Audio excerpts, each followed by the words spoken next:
ভক্তরা শুভ সকাল। সকালবেলা লাড্ডু গোপাল রাধিকা রানীকে মা ঘুম থেকে তুলে গাছের ফুল দিয়ে সাজিয়ে দিয়েছেন। আপনারা সকালবেলা লাড্ডু গোপাল রাধিকা রানীকে দর্শন করুন, বলুন রাধে রাধে। এদিকে ভোগ আরতির জন্যে প্রদীপ জ্বালিয়ে দেওয়া হয়েছে, এদিকে মোমবাতি ধূপকাঠি জ্বালিয়ে দেওয়া হয়েছে। এখানে লাড্ডু গোপাল রাধিকা রানীর জন্য রয়েছে, লাড্ডু গোপাল রাধিকা রানী ছোট তাই ছোট্ট একটা ঘন্টা।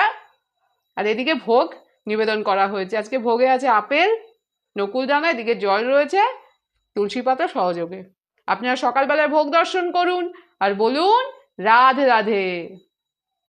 এবার প্রথমে ধূপকাঠি দিয়ে লাড্ডু গোপাল রাধিকা রানীকে সকালের ভোগ আরতি করা হচ্ছে। আপনারা দর্শন করুন, প্রার্থনা করি আপনারা খুব ভালো থাকুন। আপনাদের মনের কথাও লাড্ডু গোপাল রাধিকা রানীকে জানান। নিশ্চয়ই লাড্ডু গোপাল রাধা রানী আমাদের সকলের কথা শুনবেন, সকলের পাশে আছেন। মোমবাতি দিয়ে লাড্ডু গোপাল রাধিকা রানীকে এরপর ভোগ আরতি করছেন মা। এবার করতাল বাজিয়ে ভোগ আরতি করা হচ্ছে, ভোগ নিবেদন করা হচ্ছে। লাড্ডু গোপাল রাধিকা রানীর সকালের ভোগ আরতি ভোগ সম্পন্ন হলো, আপনারা দর্শন করলেন। প্রার্থনা করি আজকের দিনটা আপনারা খুব ভালোভাবে কাটান। আজকে রবিবারের সকাল, সকলেরই ছুটি, খুব আনন্দ করে দিনটা কাটান। আর ভিডিওটা কেমন লাগলো আপনারা কমেন্ট করে জানাবেন। আপনারা কিভাবে গোপাল সেবা করেন জানাবেন।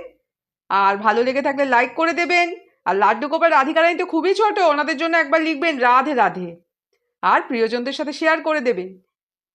সবাই খুব ভালো থাকবেন। ভিডিওটা এখানেই শেষ করছি।